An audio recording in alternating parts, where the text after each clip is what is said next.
sila pa. Libutan eh.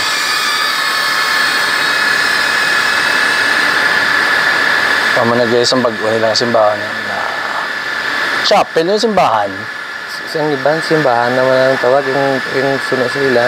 Simbahan ako na kayo dako-dako. Dako no? Kaysa una sa lang naman kan ka Divine Mercy nga chapel gano. Oo. So una dito na sila ka misa sa dalom no? Oo. Sa babaw sang 14th station. Tisubong wala na. Galing sa ulihi nga gagutok ga matamat damo ang gasilimba. Na beside ang tagyadi nga mga pahimo sang simbahan. Muna sa subong ang sanctuario di Santa Maria Bambina Chapel. Da Infant Mary. Kahom? Mga Mary nila.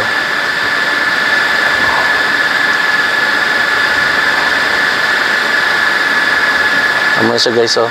Dari sa hagdan, manakasakat ha.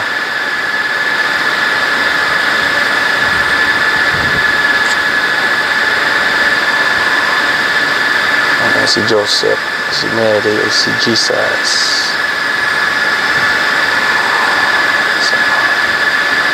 May pa din view po no? Dari no?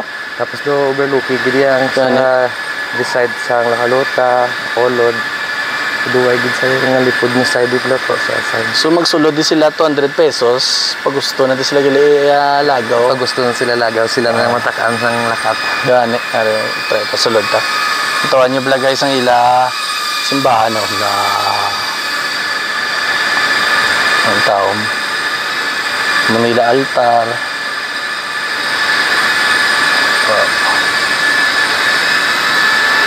Yung klaroon talangya pauya wala hindi di apektado subong yang ano yan no ang mailom yan no sa tutud lang gid ang amon nga mga schedule sang booking amon na nakaguba tungod sa balsang news nga affected kami sang asphalt.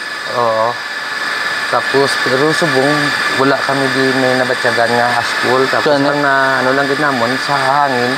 May best lang gid nga dapyang baho ko sulfur pero nga affected kami ni fake news din na. Actually pag sulod ko di wala man kumay na pinamuan nga sulfur. Oo, kanami sa tempo di kagang hangin. Taong videos ng simbahan nila guys. So gamisa di sila every first Friday now? First Friday of the month.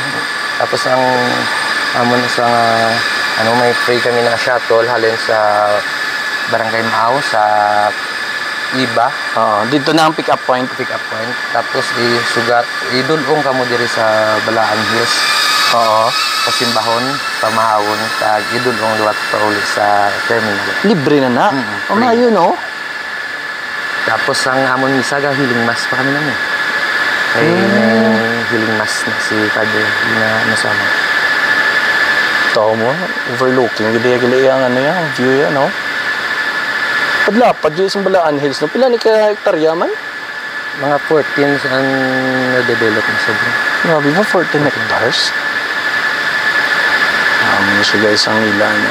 So, tahom? Munang entrance fee mo sulit gid kay. Gani. Ikaw na lang matakaan pangamuyo, ikaw lang matakaan lakat. Oo. Kaya diskan din lang side may Santos. Tahom?